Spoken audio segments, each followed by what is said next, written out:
ओम शांति। आज बाबा के 1 अगस्त के महावाक्य हैं। बाबा ने कहा, मीठे बच्चे, बाप को तुम बच्चे ही प्यारे हो। बाप तुम्हें ही सुधारने के लिए श्रीमत देते हैं। सदा ईश्वरीय मत पर चल स्वयं को पवित्र बनाओ।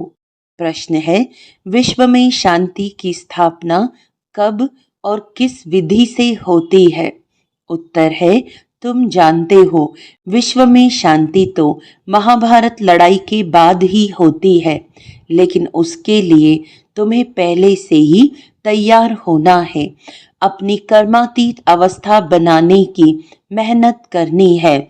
सृष्टि के आदि मध्य अंत का ज्ञान सिमरन कर बाप की याद से संपूर्ण पावन बनना है। तब इस सृष्टि का परिवर्तन होगा। गीत है, आज अंधेरे में है इंसान। ओम शांति। ये गीत है भक्ति मार्ग का गाया हुआ। कहते हैं, हम अंधेरे में हैं, अब ज्ञान का तीसरा नेत्र दो। ज्ञान मांगते हैं ज्ञान सागर से, बाकी है अज्ञान। कहा जाता है, कलयुग में सब अज्ञान की आसुरी नींद में सोए हुए कुंभकर्ण हैं। बाप कहते हैं, ज्ञान तो बहुत ही सिंपल है। भक्ति मार्ग में कितने वेद शास्त्र आदि पढ़ते हैं, हठ योग करते हैं, गुरु आदि करते हैं। अब उन सब को छोड़ना पड़ता है, क्योंकि वह कभी राजयोग सिखला न सके। बाप ही तो राजाई देंगे, मनुष्य मनुष्य को दे न सके। परंतु उसके लिए ही सन्यासी कहते हैं, काग विष्टा समान सुख है, क्योंकि खुद घर बार छोड़ भागते हैं। यह ज्ञान सिवाय ज्ञान सागर बाप के और कोई दे न सके। यह राजयोग भगवान ही सिखलाते हैं। मनुष्य मनुष्य को पावन बना न सके। पतित पावन एक ही बाप है। मनुष्य भक्ति मार्ग में कितना फंसे हुए हैं। जन्म जन्मांतर से भक्ति करते आए हैं, स्नान करने जाते हैं। ऐसे भी नहीं सिर्फ गंगा में स्नान करते हैं। जहां भी पानी का तालाब आदि देखेंगे तो उसको भी पतित पावन समझते हैं। यहाँ भी गौमुख है, झरने से पानी आता है। जैसे कुएं में पानी आता है तो उनको पतित पावनी गंगा थोड़े कहेंगे। मनुष्य समझते हैं यह भी तीर्थ है। बहुत मनुष्य भावना से वहां जाकर स्नान आदि करते हैं। तुम बच्चों को अभी ज्ञान मिला है, तुम बतलाते हो तो भी मानते नहीं। अपना देह अहंकार बहुत है। हम इतने शास्त्र पढ़े हैं। बाप कहते हैं, ये पढ़ा हुआ सब भूलो। अब इन सब बातों का मनुष्यों को कैसे पता पड़े? इसीलिए बाबा कहते हैं, ऐसी ऐसी पॉइंट्स लिखकर एरोप्लेन द्वारा गिराओ। जैसे आजकल कहते हैं, विश्व में शांति कैसे हो? कोई ने राय दी तो इनको इनाम मिलता रहता है। अब वह शांति की स्थापना तो कर न सके। शांति है कहाँ? झूठी प्राइज देते रहते हैं। अब तुम जानते हो, विश्व में शांति तो होती है लड़ाई के बाद। यह लड़ाई तो कोई भी समय लग सकती है, ऐसी तैयारी है। सिर्फ तुम बच्चों की ही देरी है। जब तुम बच्चे कर्मातीत अवस्था को पाओ, इसमें ही मेहनत है। बाप कहते हैं, मामेकम याद करो। गृहस्थ व्यवहार में रहते कमल फूल समान पवित्र बनो और सृष्टि के आदि मध्य अंत का ज्ञान सिमरन करते रहो। तुम लिख भी सकते हो, ड्रामा अनुसार कल्प पहले मुआफिक विश्व में शांति स्थापन हो जाएगी। तुम यह भी समझा सकते हो कि विश्व में शांति तो सतयुग में ही होती है। यहाँ जरूर अशांति होगी, परंतु कई हैं जो तुम्हारी बातों पर विश्वास नहीं करते, क्योंकि उनको स्वर्ग में आना ही नहीं है, तो श्रीमत पर चलेंगे नहीं। यहाँ भी बहुत है जो श्रीमत पर पवित्र रह नहीं सकते। ऊंचते ऊंच भगवान की तुमको मत मिलती है। कोई की चलन अच्छी नहीं होती है तो कहते हैं ना, तुमको ईश्वर अच्छी मत दे, अभी तुमको ईश्वरीय मत पर चलना चाहिए। बाप कहते हैं 63 जन्म तुमने विषय सागर में गोते खाए हैं। बच्चों से बात करते हैं, बच्चों को ही बाप सुधारेंगे ना, सारी दुनिया को कैसे सुधारेंगे। बाहर वालों को कहेंगे बच्चों से समझो, बाप बाहर वालों से बात नहीं कर सकते। बाप को बच्चे ही प्यारे लगते हैं, सौतेले बच्चे थोड़े ही लगेंगे। लौकिक बाप भी सपूत बच्चों को धन देते हैं, सब बच्चे समान तो नहीं होंगे।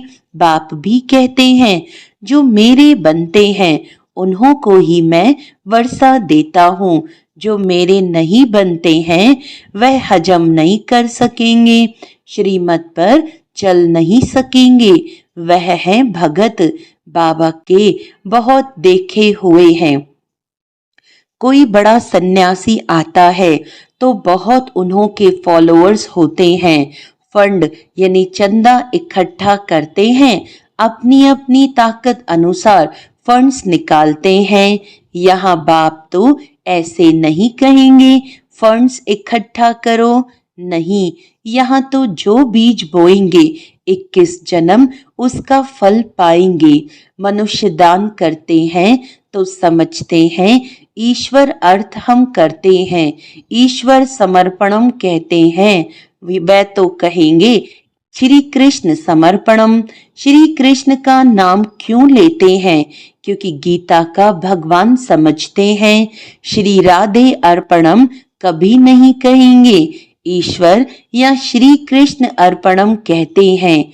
जानते हैं फल देने वाला ईश्वर ही है। कोई साहूकार के घर में जन्म लेते हैं तो कहते हैं ना, आगे जन्म में बहुत दान पुण्य किए हैं तब यह बना है, राजा भी बन सकते हैं, परंतु वह है अल्पकाल कागविष्टा समान सुख। राजाओं को भी सन्यासी लोग सन्यास कराते हैं तो उनको कहते हैं स्त्री तो सर्पणी है, लेकिन द्रौपदी ने तो पुकारा है दुशासन मुझे पतित करते हैं। अब भी अबलाएं कितना पुकारती हैं, हमारी लाज रखो। बाबा ये हमको बहुत मारते हैं, कहते हैं विष दो नहीं तो खून करता हूँ। बाबा इन बंधनों से छुड़ाओ। बाप कहते हैं बंधन तो खलास होने ही हैं, फिर 21 जन्म कभी पतित नहीं होंगे, वहां विकार होता नहीं। इस मृत्यु लोक में यह अंतिम जन्म है, यह है ही विशेष वर्ल्ड। दूसरी बात बाप समझाते हैं कि इस समय मनुष्य कितने बेसमझ बन गए हैं। जब कोई मरता है तो कहते हैं स्वर्ग पधारा, लेकिन स्वर्ग है कहाँ? यह तो नरक है। स्वर्गवासी हुआ तो जरूर नरक में था, परंतु किसको सीधा कहो तुम नरकवासी हो तो क्रोध में आकर बिगड़ पड़ेंगे।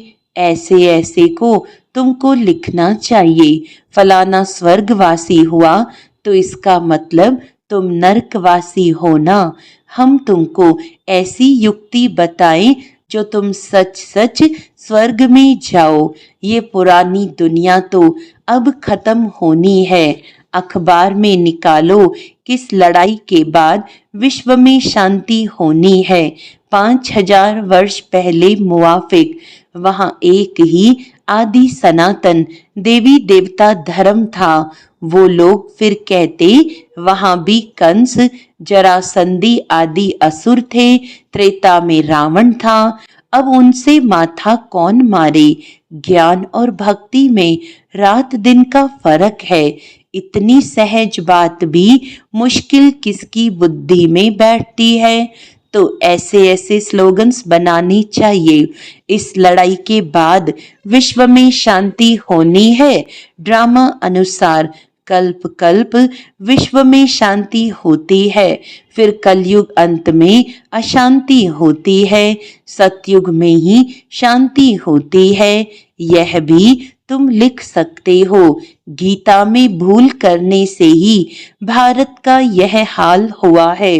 पूरे 84 जन्म लेने वाले श्री कृष्ण का नाम डाल दिया है, श्री नारायण का भी नहीं डाला है।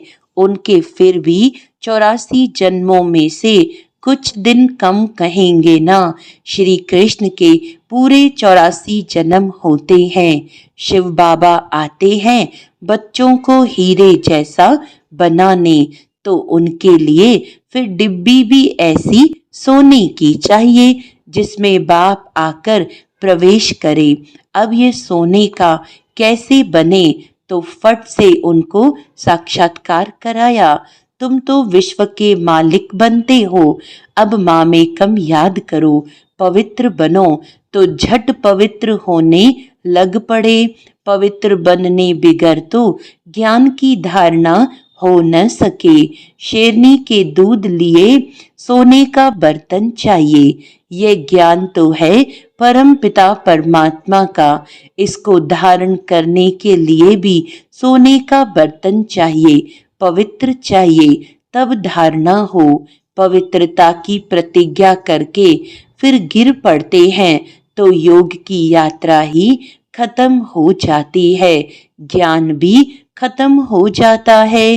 किसको कह ना सके भगवानुवाच्य, काम महाशत्रु है, उनका तीर लगेगा नहीं, वह फिर कुक्कड़ ज्ञानी हो पड़ते। कोई भी विकार न हो, रोज पोता मेल रखो।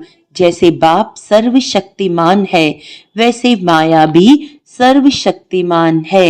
आधा कल्प रावण का राज्य चलता है, इन पर जीत बाप बिगर कोई पहना न सके।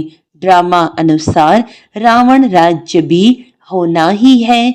भारत की ही हार और जीत पर ये ड्रामा बना हुआ है। यह बाप तुम बच्चों को ही समझाते हैं। मुख्य है पवित्र होने की बात। बाप कहते हैं मैं आता ही हूँ पतितों को पावन बनाने। बाकी शास्त्रों में पांडव और कौरवों की लड़ाई जुआ आदि बैठ दिखाए हैं। ऐसी बात कैसे सकती। राजयोग की पढ़ाई ऐसी होती है क्या। युद्ध के मैदान में गीता पाठशाला होती है क्या। कहाँ जन्म मरण रहित शिव बाबा, कहाँ पूरे 84 जन्म लेने वाला श्री कृष्ण। उनके ही अंतिम जन्म में बाप आकर प्रवेश करते हैं। कितना क्लियर है। गृहस्थ व्यवहार में रहते पवित्र भी बनना है। सन्यासी तो कहते हैं दोनों इकट्ठे रह पवित्र नहीं रह सकते। कहो तुमको तो कोई प्राप्ति नहीं तो कैसे रहेंगे। यहाँ तो विश्व की बादशाही मिलती है। बाप कहते हैं मेरे खातिर कुल की लाज रखो। शिव बाबा कहते हैं इनके दाढ़ी की लाज रखो। ये एक जन्म पवित्र रहो तो स्वर्ग के मालिक बनेंगे। अपने लिए ही मेहनत करते हैं, दूसरा कोई स्वर्ग में आ नहीं सकता। ये तुम्हारी राजधानी स्थापन हो रही है, इसमें सब चाहिए ना। वहाँ वजीर तो होते नहीं, राजाओं को राय की दरकार नहीं। पतित राजाओं को भी एक वजीर होता है। यहाँ तो देखो कितने मिनिस्टर्स हैं, आपस में लड़ते रहते हैं। बाप सभी झंझटों से छुड़ा देते हैं। 3000 वर्ष फिर कोई लड़ाई नहीं होगी, जेल आदि नहीं रहेगा, कोर्ट आदि कुछ नहीं होगा। वहां तो सुख ही सुख है, इसके लिए पुरुषार्थ करना है। मौत सिर पर खड़ा है, याद की यात्रा से विकर्मा जीत बनना है। तुम ही मैसेंजर्स हो जो सबको बाप का मैसेज देते हो कि मन मना भव।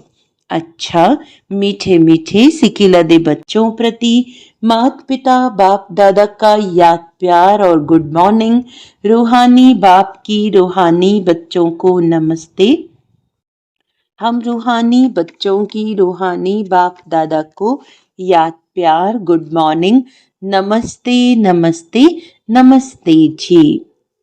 धारणा के लिए मुख्य सार है, ज्ञान की धारणा करने के लिए पवित्र बन बुद्धि रूपी बर्तन को स्वच्छ बनाना है। सिर्फ कुक्कड़ ज्ञानी नहीं बनना है। डायरेक्ट बाप के आगे अपना सब कुछ अर्पण कर श्रीमत पर चलकर 21 जन्मों के लिए राजाई पद लेना है। वरदान है, हर शक्ति को कार्य में लगाकर वृद्धि करने वाले श्रेष्ठ धनवान व समझदार भव। समझदार बच्चे हर शक्ति को कार्य में लगाने की विधि जानते हैं। जो जितना शक्तियों को कार्य में लगाते हैं उतना उनकी वह शक्तियां वृद्धि को प्राप्त होती हैं। तो ऐसा ईश्वरीय बजट बनाओ जो विश्व की हर आत्मा आप द्वारा कुछ न कुछ प्राप्ति करके आपके गुणगान करे। सभी को कुछ न कुछ देना ही है, चाहे मुक्ति दो चाहे जीवन मुक्ति दो। ईश्वरीय बजट बनाकर सर्व शक्तियों की बचत कर जमा करो और जमा हुई शक्ति द्वारा सर्व आत्माओं को भिखारीपन से दुख अशांति से मुक्त करो। स्लोगन है, शुद्ध संकल्पों को अपने जीवन का अनमोल खजाना बना लो तो माला माल बन जाएंगे। अच्छा, मातेश्वरी जी के अनमोल महावाक्य, अब विकर्म बनाने की कंपटीशन नहीं करनी है। पहले पहले तो अपने पास यह एम अवश्य रखनी है कि हमको किसी भी रीति से अपने विकारों को वश करना है, तब ही ईश्वरीय सुख शांति में रह सकते हैं। अपना मुख्य पुरुषार्थ है खुद शांति में रहकर औरों को शांति में लाना। इसमें सहन शक्ति जरूर चाहिए। सारा अपने ऊपर मदार है। ऐसे नहीं कोई ने कुछ कहा तो अशांति में आ जाना चाहिए। नहीं, ज्ञान का पहला गुण है सहन शक्ति धारण करना। देखो, अज्ञान काल में कहते हैं, भल कोई कितनी भी गाली देवे ऐसे समझो कि मुझे कहाँ लगी। भल जिसने गाली दी वो खुद तो अशांति में आ गया, उन्हों का हिसाब किताब अपना बना। लेकिन हम भी अशांति में आए, कुछ कह दिया तो फिर हमारा विकर्म बनेगा। तो विकर्म बनाने की कंपटीशन नहीं करनी है। अपने को तो विकर्मों को भस्म करना है, न कि बनाना है। ऐसे विकर्म तो जन्म जन्मांतर बनाते आए और दुख उठाते आए। अब तो नॉलेज मिल रही है, इन 5 विकारों को जीतो। विकारों का भी बड़ा प्रस्ताव यानी विस्तार है, बहुत सूक्ष्म रीति से आते हैं। कब ईर्ष्या आ जाती है तो सोचते हैं, इसने ऐसा किया तो मैं क्यों न करूं। यह है बड़ी भूल। अपने को तो अभूल बनाना है। अगर कोई ने कुछ कहा तो ऐसे समझो यह भी मेरी परीक्षा है, कितने तक मेरे अंदर सहन शक्ति है। अगर कोई कहे मैंने बहुत सहन किया, एक बारी भी जोश आ गया तो आखिर फेल हो गया। जिसने कहा उसने अपना बिगाड़ा, परंतु अपने को तो बनाना है न कि बिगाड़ना है। इसीलिए अच्छा पुरुषार्थ कर जन्म जन्मांतर के लिए अच्छी प्रारब्ध बनानी है। बाकी जो विकारों के वश हैं, गोया उन्हों में भूत प्रवेश है। भूतों की भाषा ही ऐसे निकलती है, परंतु जो दैवी सोल्स हैं उनकी भाषा दैवी ही निकलेगी। तो अपने को दैवी बनाना है, न कि आसुरी। अच्छा, आज का अव्यक्त इशारा है, आज 1 अगस्त है तो इस मास के अव्यक्त इशारे सहज योगी बनना है, तो परमात्म प्यार के अनुभवी बनो। आज का इशारा परमात्म प्यार के अनुभवी बनो, तो इसी अनुभव से सहज योगी बन उड़ते रहेंगे। परमात्म प्यार उड़ाने का साधन है।